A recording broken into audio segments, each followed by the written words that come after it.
வாழ்க வையகம், வாழ்க வையகம், வாழ்க வளமுடன். அருள் தந்தை வேதாத்ரி மகரிஷி அவர்களின் நால்வொரு நற்சிந்தனை. ஜனவரி 13. தலைப்பு: குடும்ப அமைதியே ஞானத்திற்கு வழி. நாம் ஆன்மீக வாழ்வு நடத்த முயல்கிறோம். மற்றவர்கள் அவரவர்கள் வழியில் நடப்பார்கள். நம் குடும்பத்திலேயே கூட அத்தகையவர்கள் இருப்பார்கள். மற்றவர்களின் வழியால் நம் ஆன்மீக வாழ்வு பாதிக்கப்படக்கூடாது. அவ்விதமாக எல்லோருக்கும் ஒத்ததாக நம் வாழ்வு முறையை அமைத்து கொள்ள வேண்டும். அதே சமயத்தில் நமது வாழ்வு ஆன்மீக வாழ்வாக இருக்க வேண்டும்.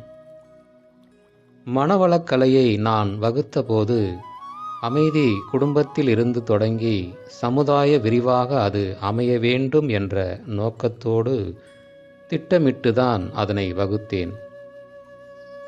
உலக சமாதானம் வேண்டுமானால் முதலில் அதற்கு மனித சமுதாயத்தில் அமைதி வந்தாக வேண்டும். தன்னிலை விளக்கத்தின் மூலம்தான் அந்த அமைதி வர முடியும். தன்னிலை விளக்கத்தை நீங்கள் பெற்றுள்ளீர்கள். அதனை பெற்றுவிட்டால் மட்டுமே அமைதி வந்துவிடாது.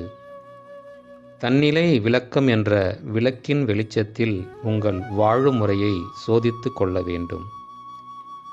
அவ்வெளிச்சத்தில் உங்கள் வாழ்க்கையை திட்டமிட்டு நடத்த வேண்டும்.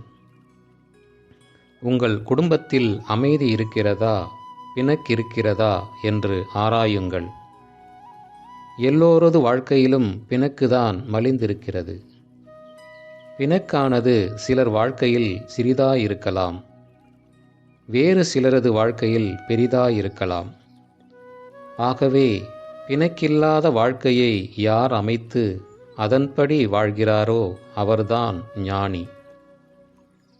ஒருவர் பெற்ற ஞானத்தை பரிசோதிக்க கருவி ஒன்று இருக்குமானால் அது அவரது குடும்ப அமைதிதான். அருள் தந்தை அவர்கள். வாழ்க வளமுடன்.